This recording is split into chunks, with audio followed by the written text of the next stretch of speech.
They wrote her name among the fallen. Then she walked out alive, and the commander stood at attention. The morning report arrived at 4 in the morning, and it carried the kind of news that drains a room of all sound. Sergeant Major Diane Harlow was listed at the bottom of the page. 3 letters sat beside her name, KIA. The paper was passed from hand to hand in silence. Some soldiers read it once and put it down. Others read it 3 times, as if a different ending might appear on the 4th. Colonel James Mercer stood at the whiteboard at the far end of the operations room. He was a large man, with short gray hair, and a face that had been weathered by years of sun and wind and war. People who served under him said he had 2 expressions, focused and more focused. Nobody could recall ever seeing him shaken. He was shaken that morning. He picked up a marker and wrote her name on the board himself. His handwriting, usually precise and clean, came out slightly uneven. He capped the marker, set it down, and walked out of the room without a word. The soldiers who remained behind sat with their helmets in their laps and stared at the floor. Her bunk was in the corner of the barracks, near the small window that faced east. Someone had laid her spare jacket neatly across it. Her coffee mug, the one with the chipped handle that she had carried through 2 deployments and refused to replace, sat on her small desk exactly where she had left it the morning before. Nobody touched it, nobody suggested moving it. It simply stayed there, in the middle of everything, like a small, quiet argument that she was coming back. Diane Harlow had grown up in Macon, Georgia, the 3rd of 5 daughters.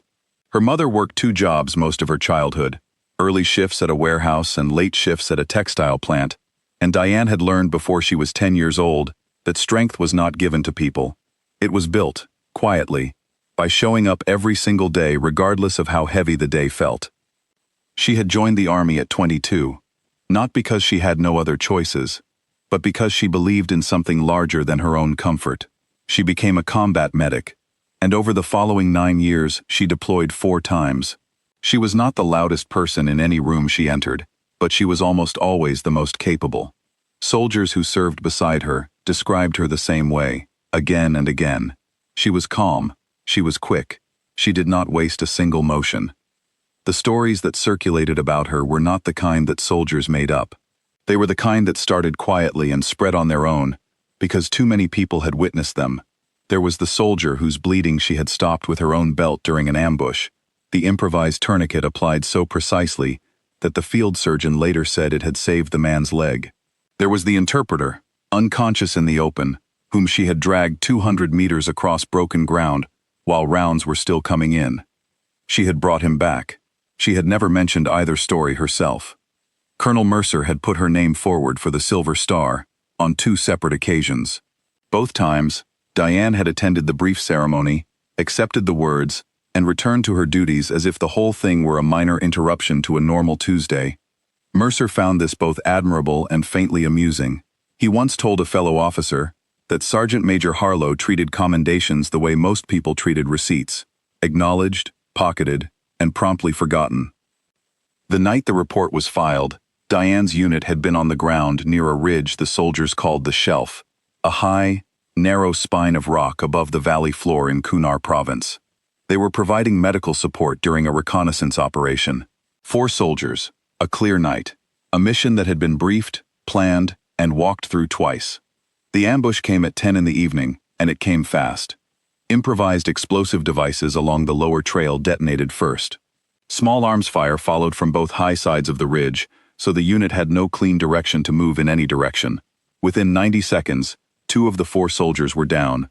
Diane was already moving toward the first of them when the second device went off closer than the first. The blast wave picked her up and threw her sideways off the trail. She fell 15 feet into a dry ravine below the ridgeline and hit the ground hard. The radio on her vest was destroyed on impact. Her GPS transponder, which had been mounted on her left shoulder strap, stopped transmitting when she landed. From the air, watching the thermal footage later, the drone operators saw her signature go faint and then disappear entirely behind the rockfall the blast had triggered. The field assessment took less than an hour. No signal, no beacon. Last known position inside the blast zone. The report was written before midnight. At the bottom of the list, her name was typed in red. In the ravine, Diane was not dead. She was unconscious for a period she later estimated at somewhere between 20 minutes and an hour. When she came back to awareness, she was lying on her back in complete darkness, and she could tell immediately that something was wrong with her left shoulder. Her ribs on the same side screamed when she tried to sit up. Her face felt stiff and tight, and when she touched her left temple, her fingers came away dark and wet. She lay still for a moment, not from fear, from habit. She had taught this to newer medics herself. When you are injured and alone, the first 60 seconds are for assessment, not action. Breathe, count what hurts, decide what can wait and what cannot. Her shoulder was dislocated. Her ribs were cracked, 2 of them, she suspected, from the way the pain landed in 2 separate spots with each breath. The head wound had bled significantly, but was no longer bleeding freely. She had her medical kit in the front pouch of her vest. She had half a canteen of water.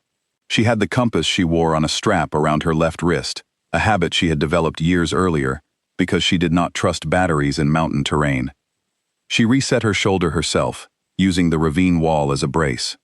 The sound it made was not something she would describe in detail later. She wrapped her ribs with the bandaging from her kit, cleaned the temple wound with the water she could spare, and pressed a dressing firmly against it until she was satisfied. Then she looked up at the sky, found the stars she was looking for, and began to move south. For the next 19 hours, Diane Harlow walked.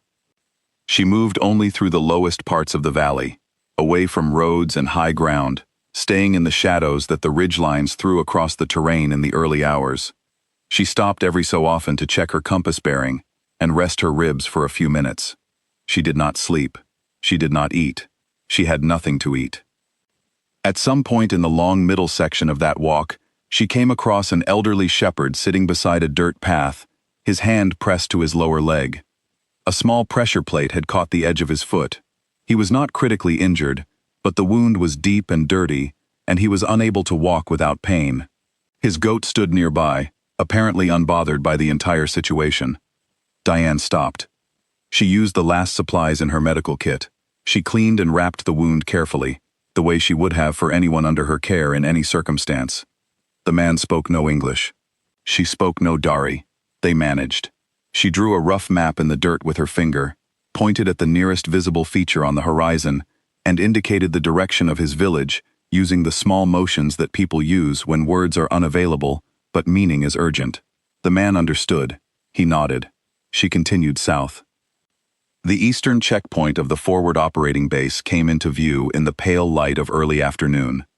The guard on duty that day was a young private named Torres, 8 months into his first deployment. He was doing the 3rd hour of a 4-hour watch when he saw a figure approaching from the valley floor. The figure was moving slowly but steadily, holding its left arm close to its body. The uniform was torn at both knees. The face was dark with dust and dried blood. Torres lifted his radio. His voice, by his own later admission, came out less steady than he would have liked. "I have a... Wait.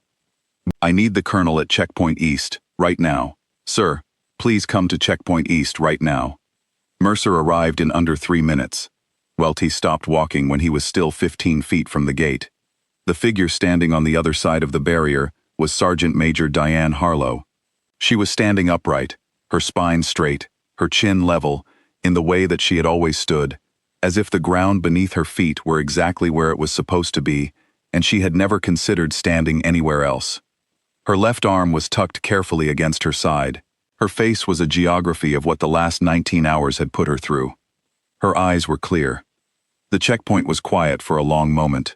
Mercer had been in the Army for 23 years. He had commanded soldiers in 3 separate theaters of operation. He had delivered and received difficult news more times than he could reliably count, and he had done all of it from behind the same composed, unmovable expression that his soldiers had come to think of as simply his face. He came to full attention and raised his hand in a salute.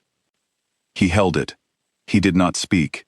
He simply stood there, at full attention, saluting a sergeant major who had walked out of her own casualty report after 19 hours alone, in hostile terrain, with a dislocated shoulder, 2 cracked ribs, and no radio.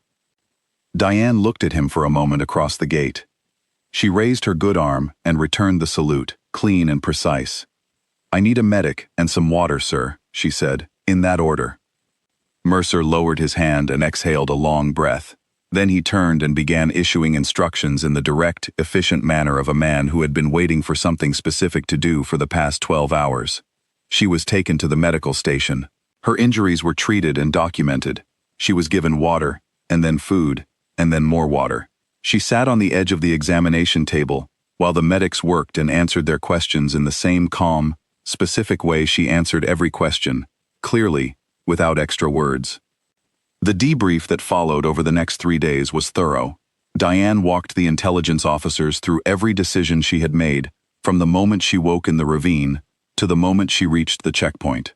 She explained her reasoning at each step, why she moved at certain hours, why she avoided certain terrain, how she had oriented herself without equipment, how she had chosen to stop and help the shepherd despite the time it cost her. The officers were quiet for a long time after she finished. What she had described was not luck. It was not instinct in the vague, unexamined way people sometimes use that word. It was applied knowledge, used steadily, and without interruption, across 19 consecutive hours of physical difficulty. Every step she had taken was one that could be taught. It was, in fact, shortly afterward incorporated into the survival training curriculum for the entire brigade. The shepherd was located and interviewed 2 weeks later. He confirmed everything. Through the interpreter, he described the soldier who had dressed his wound and pointed him home. He said she had been as calm as a person who walks that particular road every morning before breakfast. Colonel Mercer submitted her name for the Distinguished Service Cross. This time, at the small ceremony held with her unit assembled around her, Diane did not shrug. She stood at the front of the room and looked at the faces of the soldiers she had served with. The same soldiers who had sat with their helmets in their hands at 4 in the morning and heard her name read aloud in the past tense. She spoke for less than 30 seconds. "I had good training," she said. "I had a good compass, and I was not prepared to make someone else carry my weight home." That evening, Colonel Mercer went back to the operations room. He stood in front of the whiteboard for a moment. Then he picked up the eraser and removed her name from the place where he had written it the night before. He wrote it again, this time on the other side of the board, the side reserved for unit commendations, where the names of soldiers who had done something worth remembering were kept. Back in the barracks, the coffee mug with the chipped handle sat on her desk. It had never been moved. It would not be moved now, not as a memorial, and not out of superstition, but simply because she had come back for it, and it had been there waiting, exactly as she had left it, as if it had never doubted for a single moment that she would.